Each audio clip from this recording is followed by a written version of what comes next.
Channel story and আরেকটা travel blog আমাদের আবার স্টার্ট হলো।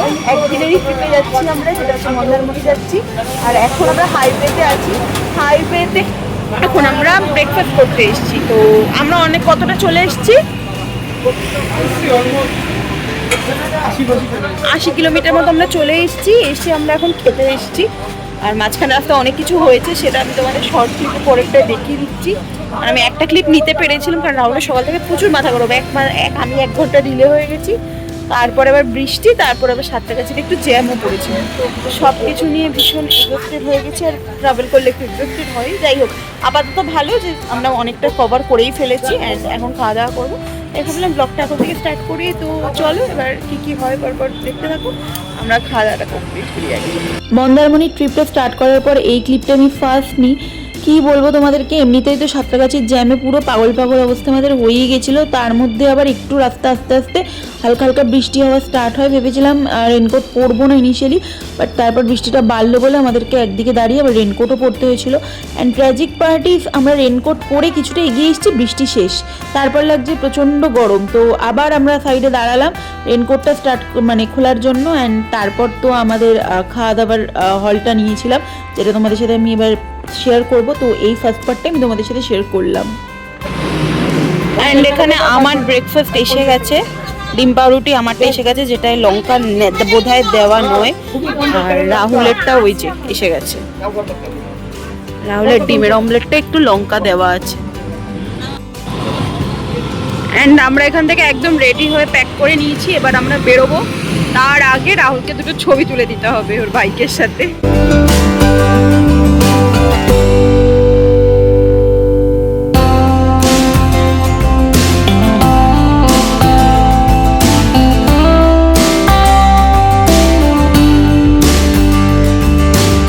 আমরা আর একটাও হল্ট নিয়ে সোজা চলে এসেছি মন্দারমণিতে। আর এটা আমরা মেরিন ড্রাইভের রাস্তা দিয়ে ঢুকছি।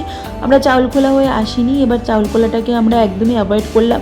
তাহলে এই নতুন রাস্তাটা দেখে যে মেরিন ড্রাইভের এই রাস্তাটা দিয়ে গেলে আমরা সমুদ্রের পাশ দিয়ে যেতে পারবো। তো সে কারণে এই রাস্তা দিয়েই যাওয়া। ওই যে দেখতে পাচ্ছ ঝাউ গাছের শাড়িগুলো, ওখানেই তো সি বিচটা, বুঝতেই পারছো। বাট এতটা দূর থেকে আমিও প্রপারলি দেখতে পাচ্ছি না, কিন্তু পরের ক্লিপসটা আমি তোমাদের দেখাই। দাঁড়াও, এই দেখো একদম সমুদ্রটা হালকা দেখাও যাচ্ছে। অ্যান্ড এটা যে কি মনোমুগ্ধকর দৃশ্য, যে কি বলবো। তোমরাও চাইলে কিন্তু মন্দারমণি গেলে এই মেরিন ড্রাইভ দিয়েও যেতে পারো। অ্যান্ড আজকে থেকে একদিনের জন্য আমাদের থাকার ঠিকানা হচ্ছে এই কাহাব বিচ রিসর্ট। অ্যাট লাস্ট আমরা পৌঁছালাম প্রায় 12:30 বাজে। আমরা আমাদের কাহাব বিচ রিসর্ট, যেটা আমরা বুক করেছি ফর আ ডে, আমরা পৌঁছে গেছি। সামনে আমি সমুদ্র দেখতেও পাচ্ছি। বাট আপাতত কি কি করার আছে, রুমে যাওয়ার আছে, সেগুলো আগে একটু করে নিই। তো রাহুল ওখানে মোটামুটি কিছু কফি ডিউটির জন্য দাঁড়িয়ে আছে। অ্যান্ড আমি এই বিচ রিসর্টের ভিতরে যেখানে খাওয়া দাওয়ার জায়গা, ওখানে এসে বসেছি। তো দেখি কতক্ষণে ভিতরে যাই। ওনারা বলছেন যে পরিষ্কার করা হচ্ছে, পরিষ্কার হয়ে গেলেই ঢুকবো। মুখের অবস্থা, এখানটা সানগ্লাস ছিল হোয়াইট, এটা সানগ্লাস ছিল না ব্ল্যাক। অ্যান্ড রিসর্টে ঢোকার সাথে সাথেই আমাদের একটা ওয়েলকাম ড্রিঙ্কস দিল, very kind of them. And এই যে উনি হচ্ছে আমাদের কাহাব বিচ রিসর্টের ম্যানেজার টাইপের, মানে উনিই সব দেখভাল করে। উনি খুবই মিশুকে মানুষ, অনেক গল্প করেছে আমাদের সাথে। একদিন আমরা ছিলাম, আমার তো খুবই ভালো লেগেছে। উনি খুবই মিশুকে মনের মানুষ।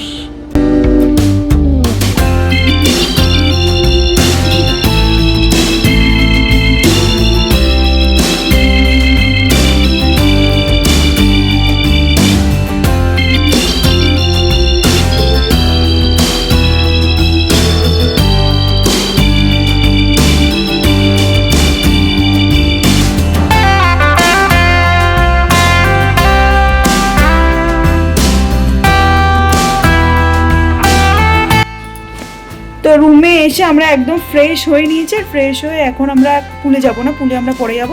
তো এখন একদম রেডি হয়ে নিয়েছি, চলো সি বিচে যাবো। তো এই হচ্ছে আমার প্রথম লুক। আমি দুটো লুকই করবো, আর রাতে একটা রেডি হবো, ব্যাস এটাই আমার ফার্স্ট লুক। অ্যান্ড এই যে রাহুলের লুক। তো চলো বেরোনো যাক। এই হচ্ছে আমাদের রিসর্ট। অ্যান্ড জাস্ট হেঁটে এসে রিসর্টের পিছন দিয়ে গেট দিয়ে বেরোলাম। অ্যান্ড সমুদ্র,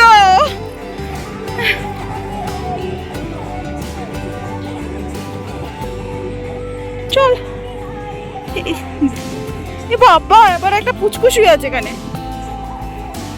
সাবাস সাবাস, ভাটা চলছে, মানে ভাটা চলছে না রাহুল? সমুদ্রটা অনেকটা দূরে, তো চলো যাই আগে সামনে যাই, অনেকটা বীজ এখন হেঁটেই যেতে হবে। চলে এসছি সমুদ্রের কাছাকাছি, অনেকটা হেঁটে এলাম। বীজটা প্রচুর দূর, ভাটা চলছে তো বীজটা প্রচুর বড় হয়ে গেছে। এই যে কোনো লোক দেখতে পাচ্ছি না, শুধু ওই দূরে কয়েকটা ছেলে বোধহয় নেমেছে জলে। ব্যাস, মন্দারমণি সি বিচ মানেই ফাঁকা। ওখানে ডাব দেখতে পেয়েছি, যদি পারি একটা ডাব খাবো, যদি উনি খাবার মানে খেতে দেন। আর এই যে চলো, উনি এখন ধান্দায় আছে কখন সমুদ্রে নামবে, আর আমার কোনো সমুদ্রে নামার ধান্দা নেই, আমি পা ভেজতে পারলেই খুশি। 1 বছর বাদে আমরা আবার সমুদ্রে এলাম, তাই তো? আমরা আগের বছর মার্চে এসেছিলাম 20-22 তারিখে, আবার মার্চের 28 তারিখে, সেই একই, মানে শুধু দীঘায় গেছিলাম আর এবার মন্দারমণি। বিচ ফুল ফাঁকা, মানে একদম কোনায়। আমি দেখতে বললাম ওখানে কয়েকজন মন্দারমণি এমনি ফাঁকা থাকে ন্যাচারালি, তো দীঘার ক্রাউড থেকে একটু আরো দীঘাতে এই টাইমটাতে প্রচুর ক্রাউড হয়। আগের বার গিয়ে আমরা পাগল হয়ে গেছিলাম, বলো। আমরা ন্যাচারালি মন্দারমণিটা আসার কারণ হচ্ছে যে বিচ সাইডে রিসর্টগুলোতে থাকার জন্য আমরা এসেছি। দীঘাতে ন্যাচারালি এরকম হয় না, আর দীঘাতে বিচের সাইডে যে রিসর্টগুলো খুব একটা ভালো না। সমুদ্রটা ভীষণ ভালো লাগছে, প্রচুর রোদ, কিন্তু আজকের রোদ তত গায়ে লাগছে না, মানে খুব ভালো লাগছে, জলটা পুরো ঠান্ডা ঠান্ডা, খুবই ভালো লাগছে। আর অনেক, মানে 1 বছর পর সমুদ্রে এসেছি, 1 বছর, বেশ ভালো লাগছে। এখন জানি না কতক্ষণ থাকবো।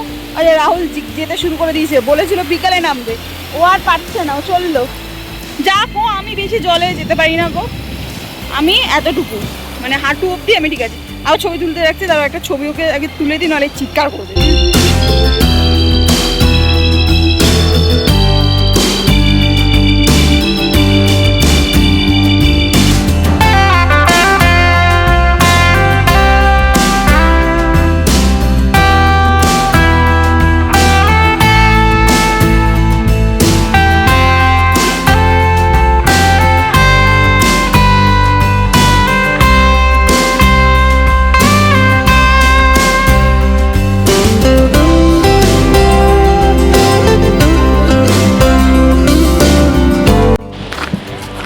রাহুলটা এত ফালতু, এখানে বিচে বলেছে গেট বন্ধ হয়ে যায় 10টায়, ও বলেছে ও রাত 2টোর সময় এসে সুইসাইড করবে, তাই জন্য ওর বিচে আসার দরকার আছে।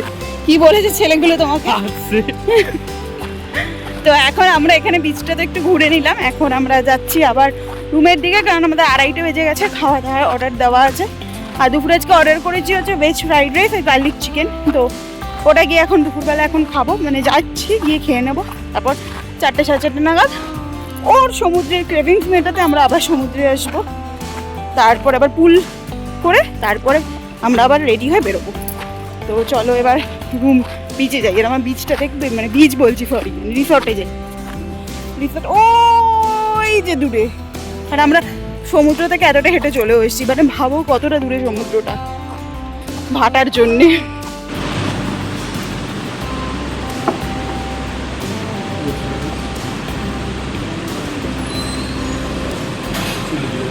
Thank you.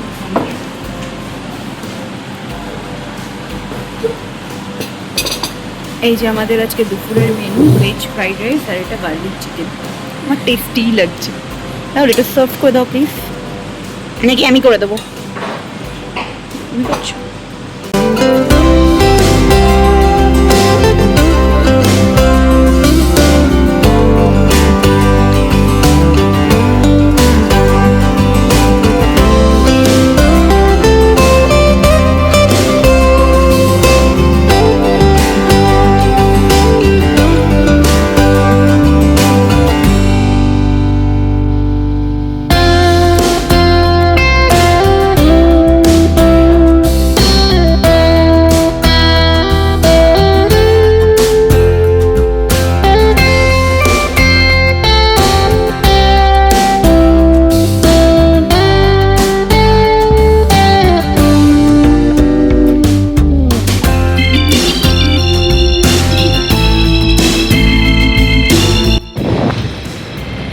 এখন এই বিকেল 5টা মতো বাজে, আমরা তো খাওয়া দাওয়া করে ঘরে চলে এসেছিলাম, একটু রেস্ট নিলাম, এখন বেরিয়েছি রাহুল আসছে বিচে, ও এখন সমুদ্রে নামবে, বাট আমি নামবো না, কারণ আমার কাছে ফোনও আছে, চাবিও আছে, আর অনেকটা বিকাল হয়ে গেছে, তো আমি আর স্নান টান করবো না, সে কারণে আমি আর জলে নামছি না।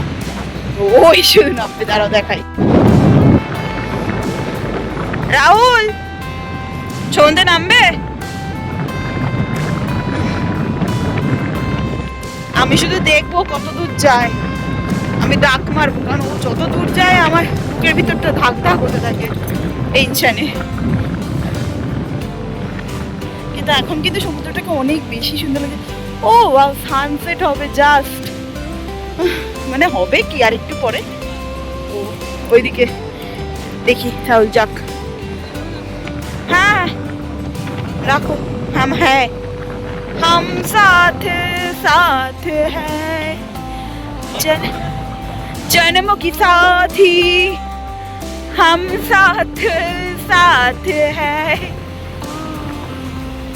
স্টারফিশ দেখো কত কত স্টারফিশ, এখানে এখানে কত স্টারফিশ, ঝিনুকে তো ছড়াছড়ি পুরো, দেখো ভর্তি ভর্তি স্টারফিশ।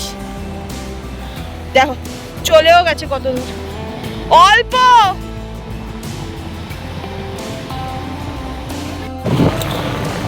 রাহুল জাস্ট কোথায় গেছে তোমরা একবার দেখো, কোথায় চলে গেছে। আর এইদিকে সূর্যাস্তটা আমি দেখছি, উফ কি সুন্দর লাগছে, মনটা ভরে যাচ্ছে পুরো। কয়েকটা ছবি তুলে রাখি, জাস্ট দেখো তোমরা কোথায় চলে গেছে, দেখতে পাচ্ছ নাকি আমি জানি না, ছোট্ট পয়েন্ট ওই যে ওটা হচ্ছে রাহুল। আমার যে কি টেনশন হয়, বিশেষ করে যদি আমি একদম জুম আউট করে দিই, দেখো ওকে খুঁজে পাচ্ছ, এত দূর চলে গেছে। আমার না ভালো লাগে না, আমি মাঝে মাঝে মাথা দেখতে পাচ্ছি না, মাঝে মাঝে রূপ দিচ্ছে, আমার টেনশনে পাগল পাগল অবস্থা, ডাকলেও আসছে না। ও এলে আমি শান্তি পাই, ফিরে এলে। অনেকেই হয়তো ভাববে যে সমুদ্রে এসে তো সমুদ্রের গভীরে তো যাবে, কি বলতো আমার ভীষণ ভয় লাগে, আমার কোনো কিছুই অতিরিক্ত ভালো লাগে না, আমার জলেরও অত গভীরে যেতে ইচ্ছে করে না, আবার পাহাড় ট্রেকিং মানে বিশাল খাড়াই পাহাড়, সেটাও আমার নিতে ইচ্ছে করে না। আমার দুটোই ভালো লাগে। লোকে বলে না যে তোমার সমুদ্র ভালো লাগে না পাহাড় ভালো লাগে, আমাকে যদি জিজ্ঞেস করো আমি বলবো আমার দুটোই ভালো লাগে, কিন্তু সেটা একটা লিমিট অবধি। মানে পাহাড় দেখে সুন্দর লাগছে, হালকা উতরাই দেখবো, যতটুকু আমার সাধ্য ততটুকুর মধ্যে যাব, এইটুকুই আমার ভালো লাগে। সমুদ্রও তাই, আমি যতটুকু যেতে পারবো, যেমন আমি আজকে নামলামই না, কারণ বিকেল হয়ে গেছে, আমি স্নান করবো না এখন আর, সেই জন্য আমি নামলামই না। কিন্তু ওই অত ভিতরে আমি যাওয়ার পক্ষপাতী না, আমি ছোটো থেকে যাই, আমি সমুদ্রে যে কতবার এসেছি জীবনে আমি জানি না, পাহাড়ে খুব কম এসেছি, বাট সমুদ্র আমি প্রচুর ঘুরেছি, এই সমুদ্রটা আমার একটু বেশিই ভালো লাগে। কিন্তু অত ভিতরে আমি একদম যেতে পারি না। আমার ছোটোবেলায় একটা খুব খারাপ এক্সপিরিয়েন্স আছে, ডুবে যাওয়ার এক্সপিরিয়েন্স, আমার বড় মামাকে বাঁচিয়েছিল, তো সেই কারণে তারপর থেকে তো আমি সমুদ্রের অত ভিতর আমি আর কিছুতেই যেতে পারি না। যাই হোক, ফরচুনেটলি দাদা ফিরে আসছে, ওই যে আস্তে আস্তে সামনের দিকে আসছে, ও সামনে এলে আমি শান্তি পাই। দেখ এসে যাচ্ছে, আমি একটা সানসেটের সাথে তাহলে একটা ভিডিও তুলে রাখি, বাহ একটা ছবি তুলি, দাঁড়াও। জানি না কিছু নেই, ডলফিন কামড়ে দিয়েছে, ও বলছিল সমুদ্রে নেমে নাকি আজকে ডলফিন ধরে আসবে, ডলফিনই ওকে কামড়ে দিয়েছে, তাই না? ঘুরে কথা বলো, লোক কিরকম হাত দেখাচ্ছে, ডলফিন মনে হয় এরকম করছে তোমার সাথে।